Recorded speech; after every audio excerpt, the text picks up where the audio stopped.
In Philadelphia against Allen Iverson and the 76ers. Who do they have? James Harden and Joel Embiid. They got, who else do they got? Danny Green. Tobias Harris. Yeah, I think Danny Green. Paul Millsap is with the 76ers. Yeah. Got a good team. 7 o'clock tonight, you will hear or see your Cavaliers play the Sixers. Pretty evenly matched, by the way, right now, the Cavs and Philly. Yeah. 7 o'clock is the tip-off. 6:30 is when pre-game coverage will begin here on WMMS and on the iHeartRadio app. You can listen to the games there as well. If you listen to the show on the iHeartRadio app from outside Northeast Ohio, tell me where. Ryan is one of our bureau chiefs in Appleton, Wisconsin. Cynthia listens in Surprise, Arizona. Sarah is in Norwalk, Connecticut. Robin is one of our bureau chiefs in Toronto. Speaking of Toronto, the hometown of the great John Candy, who died 28 years ago today. Almost 30 years John Candy has been dead. He was so good. I love John Candy movies. He could take a bad movie and make it at least watchable. Yeah, any scene he's in, he's going to be good. I remember seeing Who's Harry Crumb as a kid, and just laughed my ass off at him. Sure. That was a good one, and then there's another one, I always forget what it's called. That's when he was the detective? Yeah. Yeah, Who's Harry Crumb? Who's Harry Crumb. There's the detective one, and there was the one where he was the writer. I enjoyed that one. Oh, I don't remember the name of that movie. I can't remember that one. And then there's another one where he was part of this ensemble cast, and Richard Lewis was in it. I always forget what that one's called, too. Mixed Nuts? No. It was, they were in Europe. There was some sort of crime that happened. I'll have to pull up his IMDb real quick. I don't remember. Great. Yeah, but Stripes, I remember, obviously. Yeah. Splash, people forget he was in Splash. Volunteers, which was not a very good Tom Hanks movie, but he was good in it. Spaceballs. I always forget about Spaceballs because he was in all that makeup. Who's Harry Crumb? Nothing But Trouble? Is that what you're trying to think? I think that might No, that be... was the Demi Moore, like, Transylvania movie. I don't remember the one with Richard Lewis. But he did a lot of... Planes, Trains, and Automobiles. Yeah. He was in JFK, a rare dramatic turn in JFK. Delirious was the one where he was the writer. Oh, that was Delirious. Yeah. Okay. And then... I think it was Nothing But Trouble. No, that's Chevy Chase and Demi Moore, and that was a terrible, terrible movie. But anyway, so 28 years, and of course SCTV. I don't know if you can stream SCTV anywhere. Wagons East was an underrated film, I thought. Well, that was him and Richard Lewis. Yeah. But that was the very last one he did was Canadian Bacon, where we invade Canada. I think that was the one where he died making the movie. Yeah, I think so. Once Upon a Crime? Once Upon a Crime, that's the one. Okay. Yeah. Mystery movie, Sybil Shepherd. And yeah. A lot of these I remember being on the shelf at my Blockbuster Video in the early 90s. Delirious, I remember. I wouldn't have remembered the name, but I remember that I like that cover. One. But yeah, Who's Harry Crumb really cracked me up. And then he's in all these John Hughes movies, Uncle Buck and Home Alone, and oh man, he was just great. Just a really funny guy. I've never seen JFK. So JFK's great. It's long. Everybody in it is it's an amazing cast. Even the smallest parts, they got big actors to play them. And so like seeing him do, I've never seen that. So I've never seen him do like a dramatic role. It wasn't big, if I recall correctly. I think he was a minor character in that, but he wasn't playing it for laughs. And then all the old great SCTV stuff. I bet he would have had a second part of his career where he took more dramatic roles, maybe not like leading stuff, but I bet he would have knocked it out of the park. You mean like he would have played Commissioner Gordon? That'd been Hey, great. Did you go see Batman last night? No, not last night. I'm going Saturday. I was thinking about going last night. I was too, but there were like 2 tickets left, and after I put the kid to bed, I was going to scoot over there and see it. But frankly, I didn't want to be up till 2 in the morning. That's exactly why I didn't go see it, because I was just like, there's no way I'm going to enjoy this movie. Even if it's good, I'll be so tired that I'll be like, I hated this movie. It was long. I was going to say, how long are these movies? This one's like 3 hours long. It's 2 hours and 56 minutes, and then you tack on 25 minutes of trailers. Yeah. Stop it. I'm going to see it at 10 o'clock tomorrow morning. Did you go see Jackass yet? Me? Yeah. Nope. Okay, so that I like because that is a 90-minute movie. I mean, maybe even a little bit less because they run the credits, but it's like that's a nice, tight, fun movie to see. I'm going to see that with some. I've already seen it twice. And I'm going to go see it with Jim Twos on Sunday because he wants to see it. So twice. Yeah, it's still funny. Sure, it doesn't get any less funny. It's just goofiness. I heard from some of our bureau chiefs out west, gas in San Francisco is $5.30 now. Ooh, everything is expensive in San Francisco. Yeah. Who cares? Well, fun. It's going to come this way too. $100 to fill your tank if you're driving a Prius. That's cool. Everyone out there, I feel like everyone out there takes most people take public transportation because it's cheaper anyways. Where do you get that information? I had a friend that lived in San Francisco, and she said, I mean, most people who are middle class, they don't live in the city, they work in the city. So they take public transportation. Yeah, you can take trains. Yeah. Doesn't make the gas any less expensive, though. So, I mean, those prices will go up, but they couldn't afford to live in the city anyway. So Ohio is one of the states that has seen the highest gas increases over the last week. Gas here has gone up 30 cents. I can believe that because I put in my normal $10, and I'm like, what? You're not going to be able to get to work with that. No. So, I'm gonna have to change my routine. Now I switched it up to 15. Just fill up your tank, man. I hate to say it. I'm in the exact opposite camp from Poundcake. I never know how much gas costs. I just fill up my tank. So when somebody goes, oh my God, gas is so expensive, it doesn't ever occur to me. I don't know what gas costs. I noticed it yesterday. Because you saw how much it cost, and how'd you notice it? Just because you were paying attention, or you were like, oh, this cost me a lot? Yeah, because I was putting in, and like I didn't even have, I think I still had 50 or 60 miles left in my tank, and it was over $30, and I was like, ooh, I didn't even put in 10 gallons, and it was over $30. That's not good. I pull up to the pump, I pump, I sit in my car until I hear the click, I take the pump out, and I drive off. I don't know how much gas costs. I don't know how much. That must be nice. What a it is privileged nice. Life. Well, that's what I'm saying. Like, right. It's not like I'm like, oh, I can't afford this. I know. I just looked at the thing and go, oh, wow, that's higher than usual. Yeah, that's my problem though. Is I don't know if it's higher or lower than usual. So if it says $40, I go, okay, well, that's $40. I don't know. I'm absolutely sure I would know if it was $5.30 a gallon. I'm sure that I would know that. That's rough, man. Oof. Yeah. Well, I remember because back in like 2007, 2008, I want to say it got over $4 for like a little bit in some places.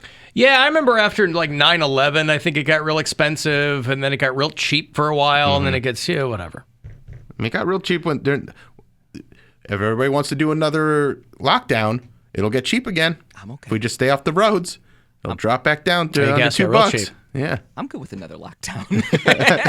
You already lived the lockdown lifestyle anyway. No one's keeping you from locking yourself down.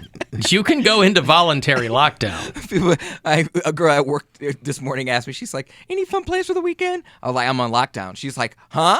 Someone has COVID? I said, no, I'm just on lockdown. That's right. I literally said it. Jim Gaffigan's new hour is called Comedy Monster, and it's very funny. And he has a line about, COVID was hard on everybody. There were no birthday parties, there were no funerals, there were no get-togethers, but it wasn't all good news. That's how I felt. Alan Cox Show After Hours line. Anytime you want to drop us a message there, you can do it. Something crosses your mind or whatever. 216-986-8903. Hi. Listening to the podcast, came across a really great call from Rick. If you're interested, September 24th, 2021, go just past the 1:35-minute mark. It's funny. It's kind of sad. It's funny. A little foreshadowing. Well, she's way back there, September 24th. Yeah. That was the day, by the way, that we thought Rick hadn't hung up the phone. Do you remember that? And we were like, oh my God.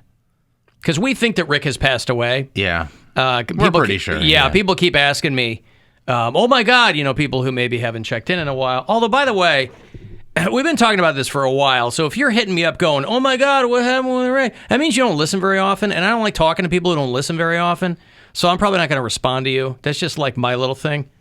I like talking to people who listen to the show frequently. But here's a part of that call. We thought he didn't realize he didn't hang up. We thought something happened to him because he kind of just stopped speaking mid-sentence. And I thought it was funny. Yeah, either way. Okay, well, I need to listen more carefully there. That's okay. That's all right. All right. What happened? I don't know. Did he hang up? I hope he's okay. Is he all right? He's still there? It's Rick? Rick? Is there sticking and moving going on? What happened? Is he all right? Rick, you didn't hang up. Rick, are you all right? He'll hear me asking if he's all right on the radio in a second here. 30 seconds. Are you there? Hello? Oh, Jesus. Rick, we thought you died. You didn't hang up the phone. No, I was finished. I thought you were finished talking to me also. You didn't say goodbye. We wanted to make sure you were all right. That's all. Oh, no, I have a stick and move, but I'm going to later. All right. All right, thank you. Goodbye, Rick. Hi, Rick. All right, there it is. Oh, my goodness. Holy cow. What did he say? I was going to stick and move, but I'll do it later? Is that what he said? Oh, the great Rick.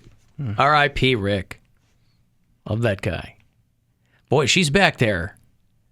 I will get messages from people from time to time along those lines where they go, I spun the wheel of podcasts and I pointed my finger and I'm listening to, June 17th, 2019 or something. I go, oh, okay, cool. One of our customers was telling me that he was listening to like a 2014 episode, and you said something, and you're like, I'm nervous about Putin in Ukraine. And you said that in 2014. Yeah. Because there was some I'm no data dummy. leak right then. Yeah, of course. So, yeah. Yeah, the app doesn't go that far back, but there are some places you can go way back and get old shows. I think some people were downloading and saving them, and they have like an archive. There you go. Because you used to be able to download them from Spreaker, and I don't think that happens anymore. Right. Yeah. Hey, Chris. Hey, Alan. Hey, what's up? Hey, so I had a quick story about you talking about starting to pump your gas and sitting in the car. So I stopped at the gas station one day, went inside to fill up, and as I'm coming out, it sounded like just somebody turned a hose on, just water spraying. Oh. I look over, and there's this lady sitting in her car, and gas just spewing all over the side of her car, all over the parking lot. So I went up there real quick, and I grabbed the handle for the pump. She opens her door, opens up, freaks out. She's like, oh, my God, what the hell are you doing? Freaking out, yelling. And I'm like, there's 10 gallons of gas all over the parking lot. Went by like 2 hours later, they had the whole place shut down, cleaning it all up. Sure. So, I learned my lesson from doing that. So just a heads up. Yeah, okay. Hey, thank you, Chris. I appreciate it. Have you ever seen someone drive off with the pump still once. in there? You did it. I did it once, and I was lucky. I saw it one time, and it was wild. It just popped out. Yeah. It didn't like rip, but I was like slowly leaving, and it just kind of slid out and hit the ground. I was like, oh my God, I'm one of those people now. You are one of those people. What happens when that happens? Some places the pump will shut off automatically, but not always. It'll shut off, and some have like kind of a breakaway type where it'll detach. Yeah, it'll detach, and you'll just drive around with a handle in it. I did see someone the other day without their cap closed and just like dangling, and I was like trying to get their attention, but they weren't paying attention. So I was like, you'll be home soon. Sure, yeah. There was somebody here in our parking lot where their car's a hybrid, so the cap for their EV plug was open, and I walked over and pushed it shut. I figured that'd be a nice thing to do. That is nice. But I was like, should I spit on it first? Like because I remember when I was a kid, if we saw a car in a parking lot with their lights on, my mom or dad would open that person's car and shut their lights off. And I feel like today, even technologically, that might not even be, a lot of times they'll shut off by themselves. Right. I don't think that's a thing anymore. But when you had to manually turn your lights on and off, that was a thing. And I just remember my parents doing that. And for a long time, I think I did that. And I was like, I'm going to stop opening people's car doors. Yeah. I was coming out of Giant Eagle last week with my daughter. I don't know anybody that doesn't. I mean, I'm sure there are plenty of people that don't, but like, I lock my car door instinctively the moment I get out of my car. Like, I never just leave my car unlocked. Really? Yeah, don't you? I don't lock. No, if I'm going into the grocery store, I don't. Really? Yeah, I mean, first of all, I have nothing in my car. So if they want to steal a kid's seat, I'll buy another one. But I'm walking out of Giant Eagle with my daughter, and I see a woman getting out of my car. And so I go, oh, I thought I parked there. Clearly that's not my car because this woman's getting out of it. Well, it is my car. So as I walk up, she goes, I thought that was my car. She's getting out of the driver's seat. And I go, oh, she goes, your car looks exactly like mine. I go, okay, well, this is my car. So well, that's why you should lock your door. You're right. So anyway. I mean, all you got to do is hit a button. Why not hit the button? No, it's not hard. I just don't, if I'm running in to get something, I don't think that I'm going to get, robbed in the Giant Eagle parking lot. Again, I don't care what it is. Like, all it takes is a second. And so I'll just, and again, I don't have anything to really steal out of my car either. But there's no downside to it. It's just the simple solution. But this woman was clearly mental because she goes, your car, I thought that was my car. First of all, and then she goes and gets into a Chevy Windstar right. or a Ford Windstar. She was in a Honda Civic, which it was different color, mind you. Doesn't really look like my car. Wasn't even parked. It wasn't like she was one space over. She was 2 rows over, so she didn't remember where she parked, didn't remember what her car looked like. My daughter's like, why was that woman in your car? But for a split second, I was like, oh, that's not my car because that woman's getting out of it. Nope, my car. That's hilarious. So then my brain goes to, this lady's checking cars to see if there's anything in there. That's exactly so what I turn around and watch her. I mean, this woman was like early 70s. I don't think matter. I guess. But it was just very strange. So to your point, I'm going to start locking. I don't need septuagenarians checking my coin thing for coins. There's no coins in there anyway. I don't keep anything in my car. For just that reason. I don't want elderly mental patients walking through the grocery store parking lot. Mary's on the way to a show in West Virginia, and she just sent a text to the group chat. I've gotten in the wrong car twice. Once in college and once on the road at a truck stop. But she was hammered. I don't know. Not at the truck stop. Well, in college, I guarantee she was hammered. A truck stop is not a place you want to get into the wrong car. No, they'll just take off. I was like, we'll keep you. Yeah, you just human trafficked immediately. You can ride in the trunk. Yeah, you're Sandy Bullock in The Vanishing. You don't want that. I had someone, like a lady, I was waiting for, this is when I was married. My wife was going into the grocery store real quick to get something, and I pulled up and was just waiting for her.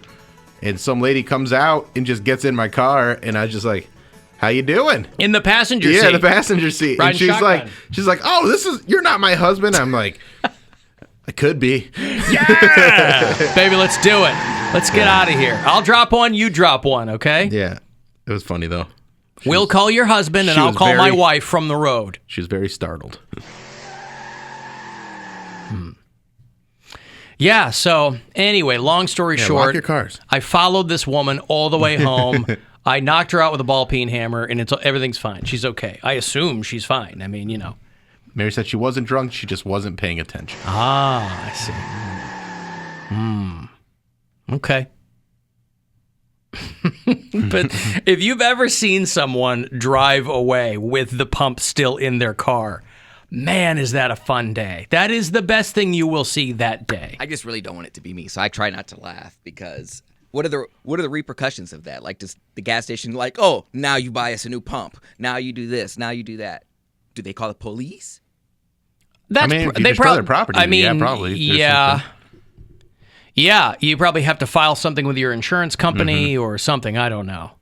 Yeah, no. But as the driver of the car, I'm sure they have some kind of insurance too. But all right, let me take a break here. If you want to text for something, 35192, Alan Cox